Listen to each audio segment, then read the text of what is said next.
والصلاة والسلام على رسول الله মাহে রমাদান আল্লাহর পক্ষ থেকে দেওয়া বিরাট নিয়ামত। আমরা ইফতারের পূর্ব সময় দোয়া কবুলের সময় আমরা অবস্থান করছি।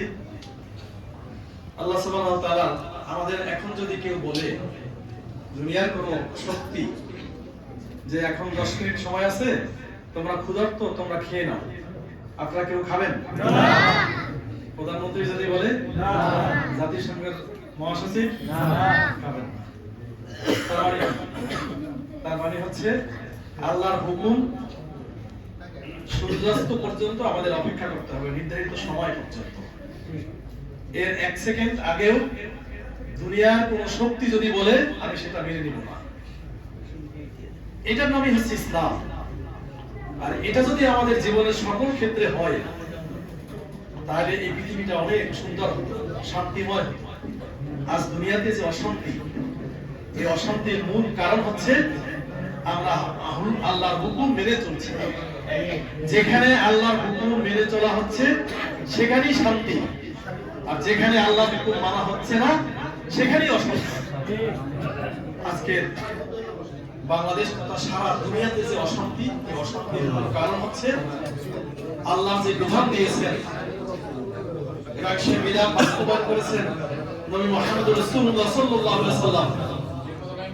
সে আল্লাহ বিধান এবং রাসূলুল্লাহ সাল্লাল্লাহু আলাইহি ওয়াসাল্লামের যে সুন্নাহ, এই দুইটাকে যদি আমরা অবলম্বন হিসেবে গ্রহণ করে জীবনের সকল ক্ষেত্রে বাস্তবায়ন করতাম, তাহলে আজকের যে অশান্তি, আজকের যে শূন্যতা, আজকের বাংলাদেশের কথাই যদি বলি, বাংলাদেশের যে দুর্নীতি, চাঁদাবাজি, সন্ত্রাসী, মাদক, ইফতিজি, এরকম নানাবিধ কথাগুলো বলতে হচ্ছে, এর পিছনের মূল কারণ হচ্ছে একটাই, আল্লাহর হুকুমকে মেনে না নেওয়া, আল্লাহকে ভয় না করা। আল্লাহ বলেছেন ইত্তাকুল্লাহ, তোমরা আল্লাহকে ভয় করো। আমরা তার পরিবর্তে পৃথিবীর অনেক মানুষকে ভয় করা শুরু করেছি, তাই না? অথচ ইমানের দাবি ছিল কি, যে আল্লাহ ছাড়া কারোর কাছে মাথা নত করা যাবে না, আল্লাহ ছাড়া কাউকে ভয় করা যাবে না, প্রশংসা করতে হবে একমাত্র আল্লাহ। এটা কিন্তু আমরা প্রত্যেকে প্রতি রাকাত নামাজের প্রথমে কি বলে? আলহামদুলিল্লাহ। সমস্ত প্রশংসা একমাত্র, কেবলমাত্র, শুধুমাত্র কার জন্য? আল্লাহ।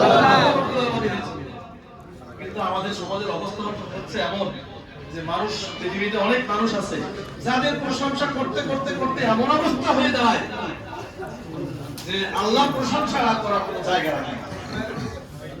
রমাদান আমাদেরকে শিক্ষা দিচ্ছে যে আল্লাহকে ভয় করতে হবে। রমাদানের হচ্ছে আল্লাহ তাকওয়া অর্জন করা। রমাদানের মূল গুরুত্বের মূল কারণ হচ্ছে কোরআন নাজিল। আমাদেরকে এই রমাদান মাসে সিদ্ধান্ত নিতে হবে যে আমরা কি করবো, জীবনের সকল ক্ষেত্রে কোরআনকে মেনে চলবো, রাসূলের আদর্শকে মেনে চলবো। কোরআনকে বাদ দিয়ে পৃথিবীর কোনো আদর্শ, পৃথিবীর কোনো মতবাদকে মানা যাবে না। কোন পৃথিবীর কোনো মানুষকে নেতা হিসেবে মানা যাবে না। নেতা তো আল্লাহ ঠিক করে দিয়েছেন, তাকে মানা যাবে। নবী এবং রাসূলদেরকে আর সর্বশেষ খুতবা আমাদের জন্য কিয়ামত পর্যন্ত একজনকে আল্লাহ নির্ধারণ করে দিয়েছেন, তিনি কে?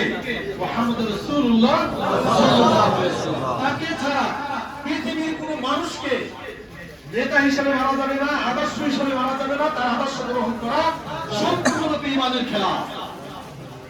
সুতরাং আসুন আমরা আজকে বাংলাদেশের যে জুলুম দেখছি, অন্যায় দেখছি, অপরাধ দেখছি, যে অপসংস্কৃতি দেখছি, এর থেকে যদি আমাদেরকে মুক্তি পেতে হয়, তাহলে আমাদেরকে যেতে হবে কোরআনের কাছে, কোরআন নাজিলের মাসে। এটাই হোক আমাদের প্রতিজ্ঞা। এই মাসই গতকাল কি ছিল? বদর দিবস। সত্য এবং মিথ্যা ভিতরে পার্থক্য করে কিয়ামত পর্যন্ত দুনিয়াবাসীর জন্য দৃষ্টান্ত যে হকের বিজয় এটা চিরন্তন, আর মিথ্যা আপাতত। আপনারা যদিও দেখেন যে কিছুদিন পর্যন্ত চলছে, কিন্তু তার পরাজয় হচ্ছে।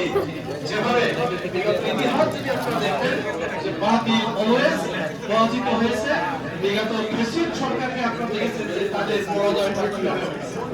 সুতরাং আসুন আমরা সকলে সব সময় হকের সাথে থাকবো, হককে লালন করবো, হককে নিজে পালন করবো, হক প্রতিষ্ঠা করবো। এই ক্ষেত্রে যত প্রতিবন্ধকতা আসুক সব কিছু আমরা উপেক্ষা করে সত্য প্রতিষ্ঠার জন্য আমরা সবসময় নিজেকে নিয়ে যেতে রাখবো। ঢাকা 4-এর আপনাদের অনেক পরিশ্রমের বিনিময়, আপনারা অনেক পরিশ্রম করেছেন, এখানে দাঁড়িপাল্লা বিজয় হয়েছে।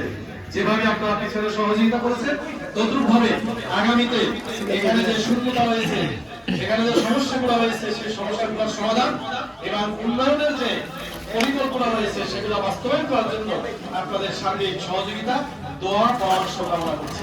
আল্লাহ সুবহানাহু ওয়া তাআলা এই সিয়ামের মাধ্যমে যেন আমাদের পিছনের যাবতীয় গুনাহ মাফ করে দেন। আমরা যেন তাকওয়ার নীতি অবলম্বন করে আমাদের গোটা জীবন জিন্দেগি পরিবার পরিচালনা করতে পারি। আল্লাহ তাআলা কামনা করে আমি আমার কথা এখানেই শেষ করছি। আসসালামু আলাইকুম ওয়া রাহমাতুল্লাহ। আপনারা এই কষ্ট নেবেন না, আমার আরেকটা প্রোগ্রাম আছে, ওইখানে অ্যাটেন্ড করতে আছে, কিছু করার নাই, কারণ ওখানে একটা বড় প্রোগ্রাম মুরাদপুর হাই স্কুলে এবং ছাত্রদের প্রোগ্রাম, এই জন্য তাদেরকে যদি অ্যাটেন্ড করি তাহলে ওরাও তৃপ্তি পাবে এবং আমিও আমার দায়িত্বটা পালন করা হবে। আর আপনাদের সাথে ভিন্নভাবে বসবো রোজার পরে ইনশাআল্লাহ। আসসালামু আলাইকুম।